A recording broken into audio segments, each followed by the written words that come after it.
Hello buddies, welcome to another mini vlog. So ఇవాళ vlog వచ్చేసి ఏంటి అని అంటే, నేను మా హస్బెండ్ కలిసి ఆఫ్టర్ మ్యారేజ్ తర్వాత ఫ్యామిలీతో అయితే కొమరలిలో ఉన్న మల్లన్న స్వామి టెంపుల్కి అయితే వచ్చేసామన్నమాట. సో మీకు ఇక్కడ ఒక చిన్న క్లిప్ అయితే ఇస్తాను, చూసేయండి. సో నాకు వచ్చేసి ఈ టెంపుల్ అయితే చాలా బాగా నచ్చింది. సో ఇక్కడ ఉన్న ట్రెడిషన్స్ కూడా చాలా కొత్తగా ఉన్నాయి, చాలా మంచిగా కూడా అనిపించింది. సో మాకైతే దర్శనం అయితే చాలా బాగా జరిగిందనమాట. సో మీలో ఎవరికైనా ఈ టెంపుల్ గురించి, దీని స్పెషాలిటీ, ట్రెడిషన్స్ అన్నీ తెలుసుంటే నాకు డెఫినెట్గా కామెంట్ సెక్షన్లో అయితే కమెంట్ చేసేయండి. మీరు కూడా డెఫినెట్గా ఈ టెంపుల్ అయితే విజిట్ చేసేయండి.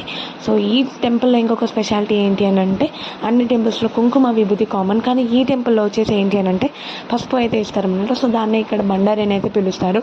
సో దాన్ని మనం విభూతిలాగా అయితే అప్లై చేసేసుకోవాలన్నమాట. సో నాకైతే అదైతే చాలా బాగా నచ్చింది. సో మీరు కూడా డెఫినెట్గా వెళ్ళి మీకు ఎలా అనిపించిందో నాకు కామెంట్ సెక్షన్లో అయితే కమెంట్ చేసేసేయండి. నేను మీకు ఇంకో కొత్త బ్లాగ్తో మేము ముందుకు వచ్చేస్తాను.